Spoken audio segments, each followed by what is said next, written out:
Dolphins fans, it finally happened. The Dolphins add a corner to this roster on the morning of roster cutdown day, and it is the veteran that I think we all expected, but I don't know if it was the one we wanted. The corner Miami signed was Rasul Douglas, the former Green Bay Packer and Buffalo Bill. The reason why I say this one was the most expected is because it was the one that the Dolphins pursued the most. They had him in to Dolphins headquarters on a visit in early May. Offered him a contract. He said no. After months of not really having him in for visits but keeping in contact with Rasul Douglas, they offered him another contract the first week of training camp, basically the same time they signed Jack Jones and Mike Hilton. Rasul Douglas said no. But on the morning of roster cutdown day and about a week and a half away from the season opener against the Indianapolis Colts, he agrees to a one-year contract with the Miami Dolphins. And this is why you subscribe to the channel, because we break down all Dolphins news, and we will have the full 53-man roster when it is announced by the Miami Dolphins later today. Subscribe, turn on notifications, and we'll see you then. The one-year contract is worth $3 million, according to NFL Network's insider Ian Rappaport, and Douglas is going to provide a very large role for Miami right away. We talked about how I did not trust these young cornerbacks, and once the release of Mike Hilton happened on Monday morning, I did think there was a possibility that another corner could be coming in. Why do I say that? It's because I don't know how you could trust this unit when it's so banged up. Like, I have been pleasantly surprised with Jack Jones ever since he got signed. He's looked like a starting boundary corner for this team, and we'll talk about who ultimately starts week one here in just a second. But then you have the second-year UDFA Storm Duck, the nickel corner who's on the rise, the rookie from Florida, Jason Marshall Jr. But when you think about the depth this team had, they have Cam Smith, who has been a major disappointment. Ethan Bonner is hurt for multiple weeks. Kendall Sheffield is hurt for week to week. And my question was, are you really going to have Cam Smith and like a Cornell Armstrong be your fourth and fifth corner? That didn't make a lot of sense to me. But bringing in Rasul Douglas, the veteran, you can ease him into his role, start him as a depth guy, and then when you feel he is ready to become a starter, or if a player like Jack Jones, Storm Duck, really struggles early in the season, you have a veteran you can turn to. It makes a ton of sense for the Miami Dolphins. And before we look at what his role will be, I want to talk about him as a player. Last season was his worst season in a while. Remember, he was with the Green Bay Packers and then ultimately was traded during the 2023 season at the deadline to the Bills, played terrific football in the final half of the season, and then was a key piece in that defense expected to be last season. But they just played a different scheme than Rasul Douglas probably would have wanted to be in. They changed up their defensive scheme from 2023 to 2024. You also saw elevations from guys like Christian Benford and Teron Johnson in the slot, making Rasul Douglas expendable and having a tough season. He gave up 39 catches on 53 targets, 4 touchdowns, had a QB rating when target of 124.1. So you look at the raw numbers and you're like, whoa, this is not a good cornerback. But as I mentioned, I do think it is not a full story on Rasul Douglas because they played more man coverage last year in Buffalo than they have ever done before. And Rasul Douglas is a zone corner, which is why I think he fits well in Miami, because the Dolphins ran zone and amongst the top 10 teams in the NFL last season. We know Anthony Weaver likes to create a lot of different exotic looks in zone with corners coming off the edge on blitzes, and they just simply don't play man that often, and I doubt they would play man a lot this year, especially with the doubts at cornerback. Well, when you look at Rasul Douglas's zone coverage stats last season, he was graded out as the 43rd best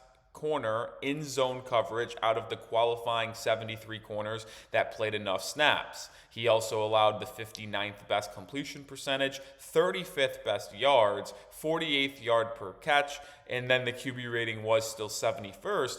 But you look at grade, completion percentage, yards allowed, and yards per catch, and we're now talking about a middle of the pack veteran here when it comes to zone coverage. So it's a player that I think will fit in the Dolphins scheme better than what he did last year in Buffalo, and a player that will provide a lot of stability and calmness to this cornerback room as well, rather than having to rely on a bunch of unproven young guys.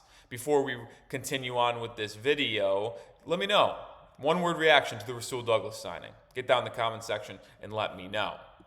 When talking on Rasul, I mentioned that he is not a good man coverage corner. Well, here are his 2024 man stats out of the 73 qualified cornerbacks. His coverage grade was the 72nd best, aka the second worst. Completion percentage was 62nd. Yards allowed was 47th. Yards per catch was 51st. And oddly enough, his QB rating, although still not good at 117, slightly better than his zone coverage QB rating when targeted at 58th ranked, 117 total. So you can see the stark contrast between Rasul Douglas's coverage stats in comparison to his zone coverage stats. So if he's going to play for you, you have to expect to play a lot of zone, and I believe that is where Miami will go with this, because that is just the basis of their defense. And if you actually look at the last 4 years for Rasul Douglas, this is what I was talking about. It's such an oddity in his 2024 campaign, where it begs the question, is he washed, or was it just a different scheme fit in Buffalo? And it's why he struggled so much, because in 2021, out of 116 qualified corners, he ranked as the 16th best, a 74.5 grade. That's in total. In 2022, he ranked as the 30th best corner out of 118 with a 71.1 grade. In 2023, when he balled out after being traded by the Packers, he had an 81 PFF grade, which was 11th out of 127 qualified cornerbacks. And then last year, 102nd out of 116. So it's like he was phenomenal, graded out as a top half, even borderline CB1 from 21, 22, and 23, but then falls off a cliff in 2024. That's what's going to have to be an interesting thing to monitor when we watch Rasul Douglas. Was that more of an indicative of him being washed and falling off, or was it a scheme fit? That is what we will have to monitor. But we're going to round out today's video by talking about what his role will be on this Dolphins football team. And I would still anticipate the corners that we currently have on the roster starting for Miami against the Colts in week 1, just due to the fact they've been in Miami, they've worked with Anthony Weaver, they've worked with each other, and they know the scheme in and out right now with under 10 days to go into the first game. I would probably assume that Storm Duck is your starting CB1, Jack Jones is your starting CB2, and Jason Marshall Jr. is your starting nickel, with then Rasul Douglas being CB4, and we'll see who makes this final roster spot at corner, which I'll kind of mention here in just a second. That's just how I envision it going. Now, maybe I'm wrong, and maybe Rasul Douglas picks it up super quick, and the Dolphins feel confident about him going out there week 1 instead of a player like Jack Jones. We'll see. I think the Dolphins can't really go wrong with any of those two decisions, because it's either a guy that's had a pretty strong preseason and training camp in Jones, who's been here the entire time basically, and knows the system, or a more proven, stable veteran who would feel pretty confident about the system and scheme if he was getting trotted out there without practicing and playing within 10 days of being signed. So I do think Douglas will start as a depth corner and then work his way up as a starter if one of the players that Miami currently is slated to start ends up struggling. But hey, maybe he just is a depth corner the entire year and a good veteran leader in that secondary, because these young corners all ball out. That's at least the wishful thinking in me. But the true way to round out today's show is, how does this impact the Dolphins' 53-man roster? Because Miami obviously has to get down to 53 players today. Now, the question is when is this signing going to be made official, right? Not that I don't think it matters that much, because he can obviously sign on the dotted line tomorrow. The Dolphins keep 53 players through today and then place one of them on IR and then make the Rasul Douglas signing official tomorrow. If I had to project what Miami does, I would assume that is the case. So there will be a player kept on the initial 53-man roster later today that is going to be placed on IR and miss at least the first 4 4 games, probably tomorrow. Now, whether that is a corner like Kendall Sheffield, whether like Ethan Bonner, who are both out for multiple weeks, could be them. Could be a player like Jason Sanders, the kicker, even though I think he will be ready to return before 4 weeks of the regular season due to the timeline given out by Adam Schefter. Maybe it's not the best idea to put him on IR. There's other candidates as well, Ashton Davis, but he could be put on IR without counting against the 53-man roster. Remember, you get 2 of those players. But that's how I envision this going down. Rasul Douglas and Miami agreed to a contract today. He doesn't sign the dotted line until tomorrow, and it's officially made per the NFL transaction wire tomorrow, which is when Miami will carry a player through the 53-man today, place them on IR with so many injuries, and then Douglas just takes their roster spot. That's how I foresee this going.